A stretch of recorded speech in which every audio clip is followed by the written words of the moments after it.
Welcome to the banker lamp. Please enjoy the video. You start by powering the Corolla to ACC or on so the infotainment is active.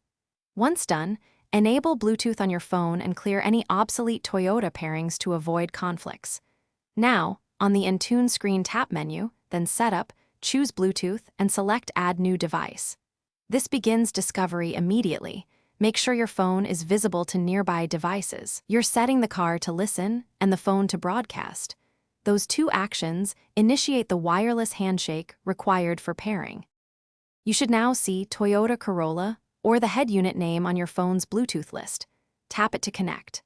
When prompted, compare the 6-digit or 4-digit PIN on the car display and your phone. Confirm them on both devices to authenticate the link and prevent accidental pairing with another device.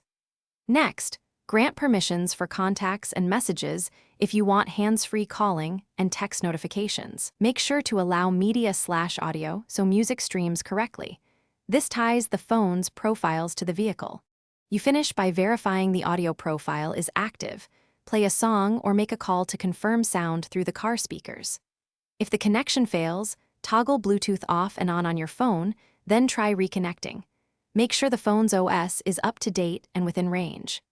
If problems persist, restart the infotainment system by turning the car off and on, or use the setup menu to remove old pairings and retry. One quick tip: clearing the phone's Bluetooth cache often resolves stubborn issues. Thanks for watching. If this was helpful, leave a like and consider subscribing. See you next time.